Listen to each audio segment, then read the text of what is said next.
കർത്താവായ ദൈവത്തിൻ്റെ നാമം വാഴ്ത്തപ്പെടുമാറാകട്ടെ. ഈ യൂട്യൂബിലൂടെ ദൈവിക സന്ദേശം കേൾക്കുന്ന എല്ലാവർക്കും കർത്താവായ യേശു ക്രിസ്തുവിൻ്റെ നാമത്തിൽ സ്നേഹവന്ദനം അറിയിച്ചു കൊള്ളുന്നു. നിങ്ങളുടെ ജീവിതത്തിൽ ഏറ്റവും അനുഗ്രഹമായി മാറിയെങ്കിൽ മറ്റുള്ളവർ കൂടെ ഷെയർ ചെയ്യുവാൻ കർത്താവിൻ്റെ നാമത്തിൽ അപേക്ഷിക്കുകയാണ്. റോമലേഖനം 3:24 അവൻ്റെ കൃപയാൽ ക്രിസ്തു യേശുവിലേക്ക് വീണ്ടെടുപ്പ് മൂലം സൗജന്യമായി നീതീകരിക്കപ്പെടുന്നത്. Price the Lord. അപ്പോൾ കർത്താവായ ദൈവത്തിൻ്റെ തിരുസന്നിധിയിൽ നാം ആയിരിക്കേണ്ടത് ഏറ്റവും ആവശ്യമാണ്. ഇവിടെ റോമയിലുള്ള സകല വിശ്വാസികളോടും യഹൂദന്മാരോടും കർത്താവായ ദൈവത്തിൽ ആശ്രയിച്ചുകൊണ്ട് പൗലോസ് അവരോട് പറയുകയാണ്, നിങ്ങൾ നിങ്ങൾ വീണ്ടെടുക്കണം. അപ്പോൾ കർത്താവായ ദൈവം സൗജന്യമായി തന്ന ആ വീണ്ടെടുപ്പ് ഒരിക്കലും നഷ്ടപ്പെടുത്തി കളയാതെ ദൈവത്തിൻ്റെ സന്നിധിയിൽ വിശ്വസ്തയോട് നിൽക്കുമ്പോൾ ആ വീണ്ടെടുപ്പ് നമ്മുടെ ജീവിതത്തിലേക്ക് പകരുവാൻ തക്കവണ്ണം ഇടയായിത്തീരും. അതുകൊണ്ട് ആ വീണ്ടെടുപ്പ് പ്രാപിക്കുവാൻ തക്കവണ്ണം ദൈവത്തിൻ്റെതായ ഹല്ലേലൂയ കൃപയാൽ നമ്മൾ നിൽക്കുമ്പോൾ ദൈവം നമ്മെ അനുഗ്രഹിക്കുവാൻ തക്കവണ്ണം ഇടയായിത്തീരും. സൗജന്യമായി തരുന്ന ഈ കൃപ നമ്മൾ രക്ഷിക്കപ്പെടുകയും സ്നാനപ്പെടുകയും പരിശുദ്ധാത്മാവ് പ്രാപിച്ച് വീണ്ടുജനനം പ്രാപിച്ചുകൊണ്ട് നമ്മൾ മുമ്പോട്ട് പോകുമ്പോൾ പലതിൽ നിന്നും വേർതിരിഞ്ഞ് നിൽക്കുമ്പോഴാണ് ഒരു വീണ്ടെടുപ്പ് എന്നിവിടെ പറയുന്നത്. ഹല്ലേലൂയ. അതുകൊണ്ട് ഈ ദിനങ്ങൾ ആ വീണ്ടെടുപ്പിനായി തന്നെ കർത്താവിൽ നമ്മെ സമർപ്പിക്കുമ്പോൾ നമ്മുടെ ജീവിതത്തിൽ അനുഗ്രഹമായി മാറുവാൻ തക്കവണ്ണം ഇടയായിത്തീരും. അതുകൊണ്ടാണ് ഇവിടെ പറയുന്നത്, നിങ്ങൾ വീണ്ടെടുക്കപ്പെട്ടവരായിരിക്കണം. Praise the lord. ഹല്ലേലൂയ. ഇവിടെ 2 കൊരിന്ത്യർ 5:7 പറയുന്നുണ്ട്, ക്രിസ്തുവിലായാൽ അവൻ പുതിയ സൃഷ്ടി, പഴയത് കഴിഞ്ഞുപോയി, ഇതാ അവൻ പുതിയൊരു സൃഷ്ടിയാകുന്നു. അപ്പോൾ ക്രിസ്തുവിലായാൽ, അപ്പോൾ കർത്താവായ ദൈവത്തിലേക്കാകണമെങ്കിൽ വീണ്ടെടുക്കപ്പെട്ട ഒരു ദൈവ പൈതല് എന്താണ്?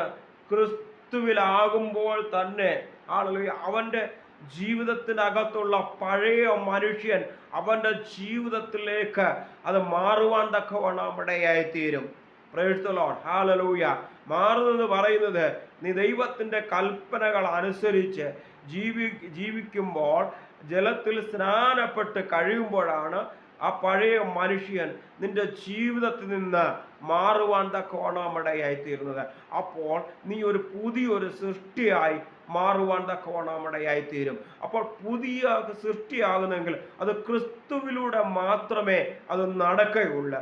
അതുകൊണ്ട് ഈ ദിനങ്ങളിൽ അതിനെ തന്നെ ദൈവസന്നിധിയിൽ ഏൽപ്പിച്ചു കൊടുക്കുക. കർത്താവേ, ക്രിസ്തുവിൽ ഒരു പുതിയൊരു സൃഷ്ടിയാകുവാൻ തക്കവണ്ണം ഞാൻ ആഗ്രഹിക്കുന്നു എന്ന് പറയുമ്പോൾ കർത്താവായ ദൈവം നമ്മെ hallelujah praise the lord hallelujah ആ ഒരു അനുഭവത്തിലൂടെ കൊണ്ടുപോകുവാൻ തക്കവണ്ണം ഇടയായിത്തീരും. അപ്പോൾ പഴയത് നമ്മുടെ ജീവിതത്തിൽ നിന്ന് നീങ്ങുവാൻ തക്കവണ്ണം ഇടയായിരും. അപ്പോൾ നമ്മൾ പുതിയതായി മാറുവാൻ തക്കവണ്ണം ഇടയായിത്തീരും. അപ്പോൾ പുതുതായി നമ്മൾ മാറുമ്പോൾ നമ്മുടെ പഴയ മനുഷ്യൻ മാറിക്കഴിഞ്ഞാൽ ലോകപരമായ ചിന്തകളെ നമ്മെ വിട്ടുമാറും. ഹല്ലേലൂയ. കൂട്ടുകെട്ടുകൾ ദൈവം നമ്മെ അവിടുന്ന് അകറ്റി ദൈവത്തോട് അടുക്കുവാൻ തക്കവണ്ണം ഇടയായിത്തീരും. നമ്മൾ ഏതെല്ലാം മേഖലകൾ കടന്നു പോകുന്നോ അവിടെയൊക്കെയും നമുക്ക് ഒരു വീണ്ടെടുപ്പ് അല്ലെങ്കിൽ വേർതിരിച്ച് ഒരു അനുഭവം തരുവാൻ തക്കവണ്ണം ഇടയായി. എന്താണ്? നമ്മൾ ക്രിസ്തുവിൽ ഒരു പുതിയൊരു സൃഷ്ടി ആയതുകൊണ്ടാണ്. അപ്പോൾ വീണ്ടെടുക്കപ്പെട്ട ദൈവ പൈതലെ, ഈ ദിനങ്ങളിൽ നീ ദൈവസന്നിധിയിൽ വിശ്വസ്തയോട് നിന്നുകൊണ്ട് നീ മുമ്പോട്ട് പോയാൽ സ്വർഗീയ പിതാവായ ദൈവം നിന്നെ വഴി നടത്തി നിന്നെ അനുഗ്രഹിക്കാൻ തക്കവണ്ണമിടയായിത്തീരും. അവിടെ കർത്താവിൻ്റെ പ്രവൃത്തി വെളിപ്പെടും. എന്നാൽ ഈ ദിനങ്ങളിൽ കർത്താവിനോട് പറ, കർത്താവേ, എൻ്റെ ദൈവത്തിൻ്റെ കരങ്ങളിൽ ഏൽപ്പിച്ച് പ്രാർത്ഥിക്കുന്നു, എന്നെ അനുഗ്രഹിക്കണമേ എന്ന് ദൈവത്തോട് പ്രാർത്ഥിക്കുമ്പോൾ നീ പുതിയൊരു സൃഷ്ടിയായി മാറുവാൻ തക്കവണ്ണം ഇടയായിത്തീരും. അതുകൊണ്ട് ഈ ദിനങ്ങളിൽ കർത്താവിൻ്റെ കൃപയാല് ക്രിസ്തു യേശുവിലെ വീണ്ടെടുപ്പ് അത് പ്രാപിക്കുവാൻ തക്കവണ്ണം നമ്മെ ഏൽപ്പിച്ചു കൊടുക്കുക. അവിടെ കർത്താവിൻ്റെ പ്രവൃത്തി നമ്മുടെ ജീവിതത്തിൽ നിറവേറട്ടെ. ദൈവത്തിൻ്റെ വാഗ്ദത്തങ്ങൾ നമ്മുടെ ജീവിതത്തിൽ നിറവേറട്ടെ. അടഞ്ഞിരിക്കുന്ന വഴികളെ ദൈവം തുറക്കട്ടെ. Price the Lord. നീ പോകുന്ന ഇടങ്ങളെല്ലാം അനുഗ്രഹിക്കപ്പെടുവാൻ തക്കവണ്ണം ഇത് ഞങ്ങളിൽ വീണ്ടെടുക്കപ്പെട്ട് ഒരു ജീവിതം നയിക്കുവാൻ തക്കവണ്ണം കർത്താവിൽ ഏൽപ്പിക്ക്. അവിടെ ദൈവത്തിൻ്റെ പ്രവൃത്തി വെളിപ്പെടട്ടെ. നമ്മെ തന്നെ ഏൽപ്പിച്ച് കൊടുത്തെങ്കിൽ മാത്രമേ ദൈവത്തിൻ്റെ പ്രവൃത്തി വെളിപ്പെടുകയുള്ളൂ. ഇല്ലെങ്കിൽ ഒന്നും വെളിപ്പെടത്തില്ല. ഇരുണ്ട് അന്ധതയിലായി പോകുവാൻ തക്കോണം ഇടയായി തീരും. നാം അന്ധതയിൽ ജീവിക്കുവാനല്ല കർത്താവ് ആഗ്രഹിക്കുന്നത്. കർത്താവ് ആഗ്രഹിക്കുന്നത് കർത്താവിനോട് കൂടെ വാഴുവാനാണ്. അപ്പോൾ കർത്താവ് ആഗ്രഹിക്കുന്ന വത്തവണ്ണം നമ്മെ ഏൽപ്പിച്ചു കൊടുക്കുമ്പോഴാണ് അവിടെ ഒരു വിടുതൽ നടക്കുന്നത്. നമുക്കൊരു വിടുതലുണ്ടാകും, നമ്മുടെ ഭവനത്തിനൊരു വിടുതലുണ്ടാകും, നമ്മുടെ കുടുംബത്തിനൊരു വിടുതലുണ്ടാകും, നമ്മുടെ തലമുറക്കൊരു വിടുതലുണ്ടാകും. എന്താണ്? നാം വീണ്ടെടുക്കപ്പെട്ട ദൈവ പൈതലായതുകൊണ്ട് ഈ ദിനങ്ങളിൽ ആ ഒരു അനുഭവം നമ്മുടെ ജീവിതത്തിൽ ഉണ്ടാകട്ടെ. ഹല്ലേലൂയ.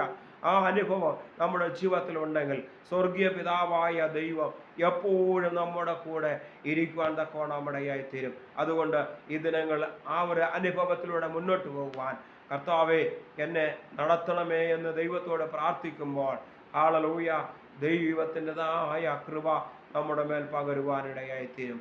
ഈ തിരുവചനങ്ങളാൽ കർത്താവ് ആ ദൈവം നമ്മളെ അനുഗ്രഹിക്കുമാറാകട്ടെ. ആമേൻ, ആമേൻ.